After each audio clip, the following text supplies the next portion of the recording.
When speaking of mindfulness, we can often speak of the Buddha's teachings. And he said, meditation brings wisdom. Lack of meditation leaves ignorance. Know well what leads you forward and what holds you back, and choose the path that leads to wisdom. Wisdom could not be more overrated today. Knowledge, a different thing. We have access to the internet, an electronic library.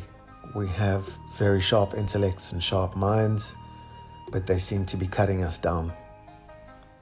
People are more sick, more diseased, more depressed, and more addicted than they ever have been.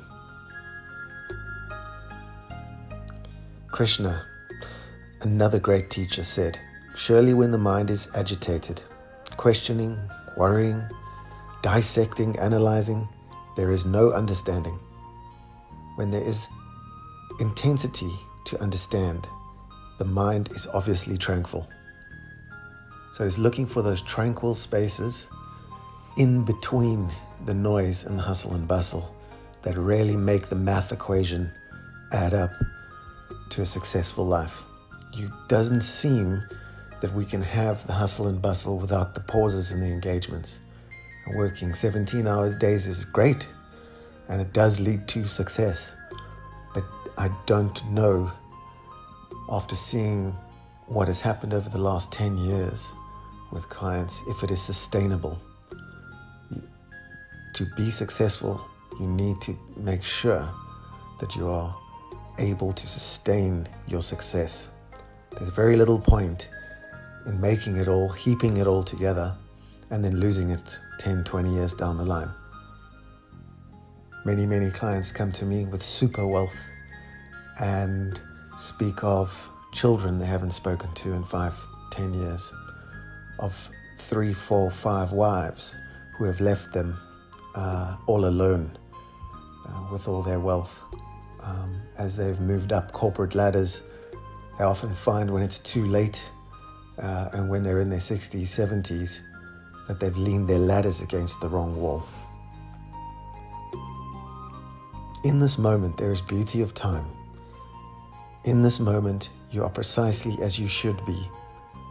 In this moment, there is infinite possibility. Now, isn't that a contradiction in terms by Victoria Moran? In this moment, there is infinite possibility. And that is where the creativity happens, where real, lasting spontaneity, creativity in our frontal cortex is developed in quiet spaces. And it was James Allen who said, a man is literally what he thinks, his character being complete as a sum of all his thoughts. When you set an intention, when you commit, the entire universe conspires to make it happen. It does seem the scientific equation of the universe is the law of attraction, yin and yang, good and bad, positive and negative. Stop, breathe, look around, and embrace the miracle of each day and the miracle of life. And you will start to see the universe conspire with you to make it happen. Now, things like addiction and depression are often described as people feeling that they are stuck in the water, stuck under mud, without being able to sort of get out and move forward, leaving them obviously frustrated beyond imagination. Probably one would have to be there going through and suffering something like a major depression or an addiction to understand how you feel that actually everything is conspiring against you. So when we hear that the universe conspires to make things happen for us, it can be difficult for some people to grasp. But know that suffering is a great teacher, and it is probably greater than the second greatest teacher, which is love. Suffering always, always, once endured, brings forth something new and something better. You know, we climb ladders in life. We go round the circle. We climb ladders in mountains, and you know, getting to the top is probably something we're never going to do in this life. To meditate a short time with depth is better than to meditate for long hours with a running mind. Your own self-realization is the greatest service you can render to the world. What you learn is what you give back. Wanderer, your footsteps are the road and nothing more. Wanderer, there is no road. The road is made by walking. Antonio Machado said those words, and everybody comes in and says, help me, I have lost my way. Help me, I have lost my path. And the Tao Te Ching, in the very first of the 81 verses that it offers us of its wisdom, written by Lao Tzu 5,000 years ago, says, you know, once you name the way, forget it. It is nameless. And looking for your path externally is something that's going to lead you to frustration and probably lead you to turn within through suffering and have a spiritual experience. You see, you can take paths north, south, east, west. You can take a path of addiction. You can take a path of joining a cult and being lost for 10 years. You can go and join the military and become a Marine or a monk up in the Alps meditating for 8 hours a day. But you still may not find your path because it is a path that is found within, that goes nowhere and comes from nowhere. And that is the frustration for many, many people.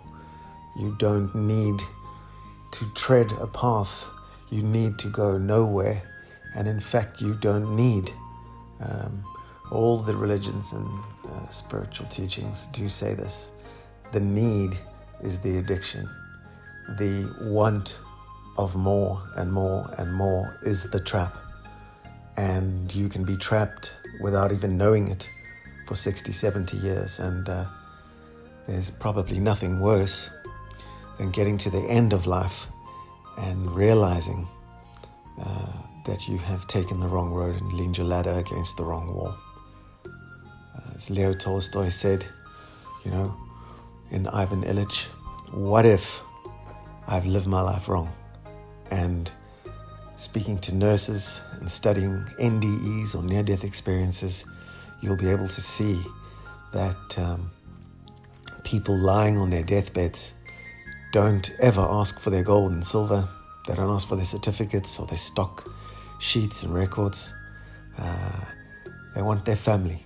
They want mom and dad, even at 70 and 80 years old. And they want love. Love is the only thing they are going to take with them.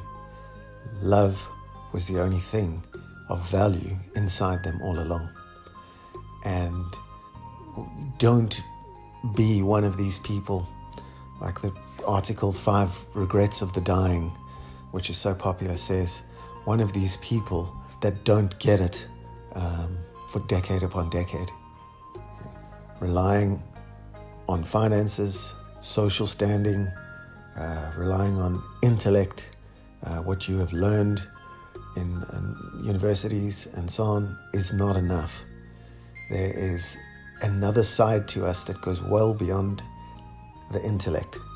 And that side is a spiritual connection to everything that is. It is so simple, but so boundless and so immense that we will probably never be able, and I don't think anyone has, even Lao Tzu, be able to write it down on paper or comprehend it with our minds. You need your feelings, thoughts, you need every faculty of you Whatever your soul is to you, whatever it becomes, you need it all so that you can put it together and literally become one with everything else.